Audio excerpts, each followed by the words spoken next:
Thank you for the brief introduction, and I can also just echo all my thanks for organizing this really inspiring conference and with a lot of food for thought.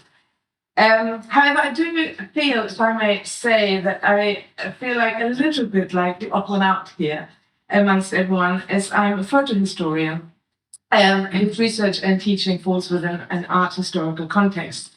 So as you can see, that's why I'm talking about photography. So just in terms of just a brief structure. So I'm going to have two parts for that for the presentation. First, I'm going to provide a theoretical framework of my paper, but this framework won't be watertight. So I look forward to comments and suggestions during our discussion afterwards. And in part two, I will focus on the Association of Artists Photographers, the AAF, and its exhibitions and global networks, and present it as a sort of case study to explore questions around visibility or invisibility related to the visual culture of that time. I also want to mention that actually more research needs to be done in this area of the global networks and all that. And I've already talked to someone in Bucharest yesterday, and she was like, "Oh, I look forward to seeing more of you then," because it's under research.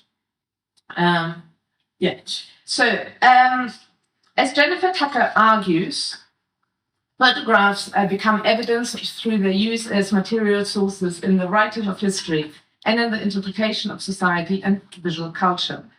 I edit the visual culture. The status of photographs as bedrocks of historical explanation have become topics of urgent intellectual and cultural interest around the world. The capacities and constraints of photographs as the fundamentals of historical narrative have stirred impassioned commentary in politics, journalism, and art, as private and public photographic archives are becoming available to a much larger audience through documentary media and in situational environments such as schools, museums, and public collections. Debates about the ethical responsibilities of a photographic historian in a global image economy are calling attention both to the role of photographic images and to the power relations that sustain and make possible photographic meanings. Even as historians and others begin to incorporate photographs into historical narratives, artists and documentary photographers too are cross-examining the uses of photography in history. Methods of shaping historical narratives are also changing in ways that compel our notice of the employment of photographs in historiography. As W.J.T. Mitchell has argued, a deep mistrust and even fear of visual representation underlines a tradition in Western philosophical thought. I just added some random images. Mitchell, drawing on Richard Rorty, suggested now 3 decades, or just over 3 decades ago, that there has been what he called a pictorial turn in contemporary culture and theory, in which images, pictures, and the realm of the visual more generally have been recognized as being as important and worthy of intense scrutiny as the realm of language.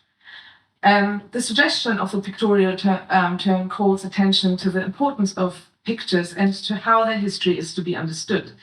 It challenges us to be observant and informed critics of visual history. Although art history continues to be the primary mode for the use and evaluation of the photographic medium for history, there has been a steady growth in the employment of photography across a range of diverse historical studies since the 70s. Today, historians across a range of different subjects, fields, are working intently with photographs. Indeed, one of the most productive developments with respect to the visual turn is the dramatic proliferation of photography in multiple sites of historical investigation. Photography has become a site of analysis and debate for fields as diverse as memory and post-memory studies, trauma studies, Holocaust studies, science and technology studies, and African diaspora studies, for example, all of which use photography to enact a reckoning with history that takes the measure of the residual effects of the past and the present as well as in the future. Here, the photograph serves not only as a historical document or source, but also as a reflexive medium that exposes the stakes of historical study by revealing the constructed nature of what constitutes historical evidence. All this has made speculations about the postulations about the unmediated character of photography clearly inadequate, as if the goal that photography was once thought to achieve, which was objectivity, itself escaped historical production. In other words, the visual term that we witness in the widespread interdisciplinary engagement with historical photography has been produced not as a result of sudden or spontaneous preoccupation with the visual culture, but rather as a result of the insistent needs of historians to excavate new subjects and answer questions that exceed a limited or straightforward engagement with photographs as either documents of historical evidence and which go beyond the convention frames of boundaries of formal art historical analysis. Criticizing historians' lack of training and their lack of method for analyzing images, Peter Berg writes, relatively few historians work in photographic archives. When they do use images, historians tend to treat them as mere illustrations, reproducing them in their books without comment. In cases in which images are discussed in the text, this evidence is often used to illustrate conclusions that the author has already reached by other means, rather than to give new answers or to ask new questions. Rather than positing a lack of experience or method of using photographs, perhaps the more salient point is to consider the photograph in relation to the complexities of the historical use of any document. What should be clear in this context is that photographs are neither more nor less transparent than other documentary sources. Many of the same questions must be asked of photographs as of any other type of historical source. So here are some questions that we should ask when we look at photographs and work with photographs.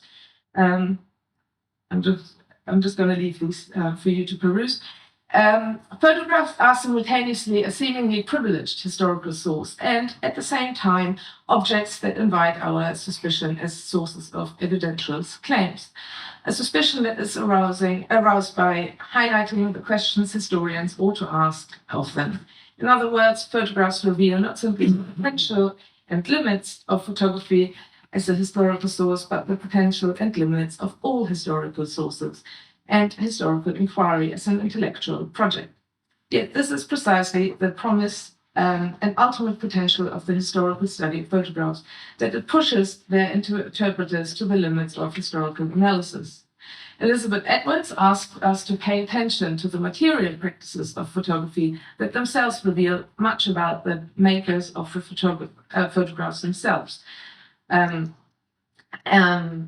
Edwards proposes that new methodologies are required for dealing with what she terms the dispersed fields of photographic collections, archives that, like recent history itself, yield more than what conventional canons might predict or even imagine. In her recent book, Photographs and Practice of History, Edwards argues, it's a bit long, but there is a fear of nervousness of moving photographs into the very center of historical analysis, of letting them lead the analysis from information and ideas that emerge from the photographs themselves. Too often there is a tendency to embed them within other sources to the event that they are left with little to do but illustrate conclusions reached by other means, rather than using photographs in a way that might provide the basis from which to build new hypotheses or test older ones, surely the purpose of all historical engagements. As a result, photographs get pasted into histories we think we know from other sources and thus into a particular kind of historical understanding. That said, photographs have, however, little historical closure. Their work and meaning is radically open-ended and never fully resolved. This is not a reason to shun them, but rather embrace their suggestiveness as they compel the historical imagination. Lastly, I also want to draw on Ariella Azule's idea, which she discusses at length in her book from 2008, The Civil Contract of Photography. However, I quote from an article in which she writes, but relates to the book. A photograph is a product of an encounter of several protagonists, mainly photographer and photographed, camera and spectator. Understanding the photograph as a product of such an encounter helps us dispute that the photograph is a product of one stable point of view, that of the photographer. As Azulay further argues, critical discourse aims to expose the fact that the photographer's field of vision and hence also that which is visible with the photograph, is usually determined by the arms of army and state. Taking the cue from Azule's understanding of the photograph as an encounter, or indeed a photographic event, that is determined by the state, something very apt in the context of Romania's communist regime, I'd like to spend the remaining time I have on part 2. So, unlike the typewriter or photocopying machine, which were heavily censored during the communist regime, the status of photography and the camera itself was ambivalent, or to borrow Marianne Hirsch's term, it was incongruous. Despite its ability to disturb and disrupt history, photography was not officially censored, at least not in the same strict way as a typewriter. Nor was it prohibited to own a camera in Romania. Nonetheless, the regime controlled how photography was perceived in practice, most notably through the availability of photographic equipment, or rather the lack of it, and the Association of Artist Photographers in Romania, the AAF, which was the only officially recognized photographic movement during the communist era.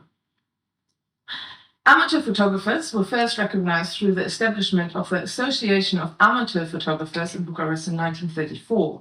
Members also issued their own quarterly magazine, Fotografia, between 1935 and 41. But the association and the magazine were suspended during the war years. In November 1956, the association was revived under the new name Association of Artist Photographers, and Fotografia continued its quarterly circulation from 1968 until 1990, when the last issue was published. The current director of the AAF, Eugen Negrea, emphasizes the magazine's importance by saying that it was, and I quote, the only source of information for the AAF members with respect to the evolution of worldwide photography, unquote. The magazine was mailed to FIAP, the International Federation of Photographic Art, and to most of the national associations in the world, to press agencies and to producers of photographic equipment. An international exchange system for magazines, books, and photographic albums was created, while advertising orders and donations were obtained. At the same time, in keeping with Communist Party rules, all Romanian publications were printed on the condition that the front page contained a portrait of the Communist Party leader, as well as the poem dedicated to him. However, Fotografia never contained images of Ceausescu and on its covers, although the printing cost of the magazine was covered by the Ministry of Culture. In 1975, the Communist Party decided to stop printing cultural magazines that did not praise communist ideology. The director of the AAF, at the time, cleverly changed Fotografia from a magazine to a bulletin, which meant it was not for sale at newspaper stands, thereby getting away with not printing Ceausescu's portrait and the poem on the front cover of or praising communist ideology in the magazine itself. The regime endorsed the photographic movement by way of financially supporting the AAF. To receive the subsidy was not without problems, though, especially during the latter years of the regime, when, as Negrea writes, artists had to praise the achievements of the communist regime and were compelled to suspend all connections with Western decadent art. I think that's a quote from someone else. Considering state-sanctioned or official artists were discouraged from using photography during the communist era, it was ironic that one could not be an artist photographer without being a member of the AAF. Both the AAF and international renowned photographers presented their work in exhibitions organized by the AAF, which were the only exhibitions on art photography in the country during the communist years. Bear in mind, there were amateur photographers from other towns and cities across Romania traveled to the AAF headquarters in Bucharest to meet other photographers and discuss the latest development of photographic art. The most significant achievement of the association was the organization of the biennial International Photographic Art Salon of Romania. The first salon took place in 1957, and the premise of all salons to date is to connect Romanian photography with European and international photography and photographers. FIAP also had an honor system, as you can see here in the chart. I enlarged it. I won't go into detail now, but as I understand it, the system is based on the achievements of individuals in the field of artistic photography. The titles of A-FIAP, M-FIAP, or E-FIAP were proudly attached to the signature of these people, very similar to the way academics had used their signature when the title is awarded to them.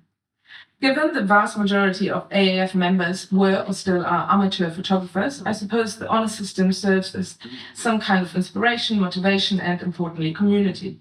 In a country like Romania, in which society was so atomized, AAF membership provided perhaps a sense of community and belonging amongst its members. This is just an example of a certificate for attending an international photography exhibition in the GDR to celebrate the 50th anniversary of the October Revolution. And these are just examples of AF catalogues that are currently displayed in a small exhibition in the National Library in Bucharest.